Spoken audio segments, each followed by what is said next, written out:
In digital Marathi, जनतेच्या हक्काचं व्यासपीठ। विठ्ठलवाडी पोलिसांनी उत्कृष्ट कामगिरी करत पोलिसांच्या सतर्कतेमुळे उल्हासनगरातून आणखी एका बांगलादेशी नागरिकाला पकडण्यात पोलिसांना यश आले आहे।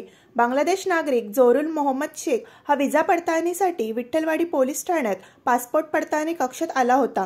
त्यावेळी पोलीस हवालदार महेंद्र भोई यांनी त्याचे कागदपत्र तपासले असता त्याच्याकडे असलेल्या कागदपत्रांवर संशय आला आणि ती सर्व कागदपत्र बोगस असल्याचे त्यांना समजले। तेव्हा गोपनीय पथकाचे पोलीस हवालदार महेंद्र भोई, दिनेश शिर्के, चेतन खांबेकर आणि संतोष कुर्ले यांनी आरोपी जोरुल मोहम्मद शेख यांच्याकडे असलेला मोबाईल तपासले असता आरोपी बांगलादेशी असल्याचे निष्पन्न झाले असून त्याला अटक करण्यात आली आहे।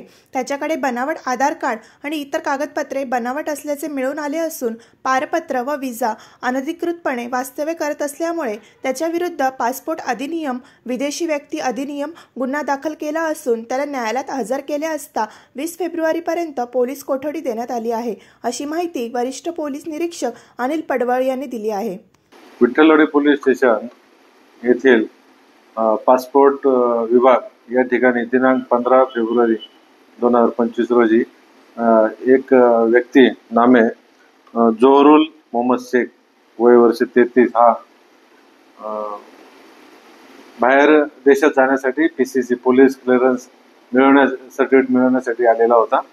गोपनीय पथकाचे हवालदार पोलीस हवालदार भोई, शिर्के, खांबेकर, कुर्णे यांना त्याबाबत थोडंसं शंका आली, त्यामुळे त्यांनी त्याच्या बाबत अधिक चौकशी केली। त्याला अनेक प्रश्न विचारले, त्याचा मोबाईल चेक केला असता सदर व्यक्ती हा बांगलादेशी नागरिक असल्याचे निष्पन्न झाले आणि त्यांनी ते सर्व बनावट कागदपत्राच्या आधारे इथे वास्तव्य करत आहे आणि त्यांनी विशेष म्हणजे आधार कार्ड काढलेलं आहे, नंतर पासपोर्ट सुद्धा काढलेला आहे।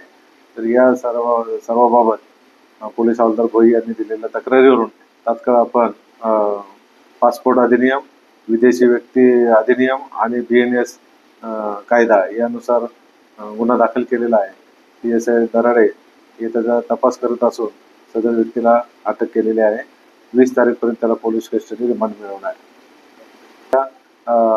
चॅनेल मार्फत आपल्या विठ्ठलवाडी व उल्हासनगरच्या रहिवाशांना आवाहन करतो की आपण कोणतेही भाडोत्री ठेवताना तसेच रूम विकताना याबाबत सजग राहायला हवे आणि आपण बांगलादेशी नागरिकांना तर आश्रय देत नाही ना, याबाबत खात्री करावी आणि कोणतेही भाडेकरू ठेवताना पोलीस स्टेशनला जरूर माहिती द्या, जेणेकरून नागरिक आणि पोलीस मिळून अशा व्यक्तींविरुद्ध कडक कारवाई करण्यात येईल। जय हिंद।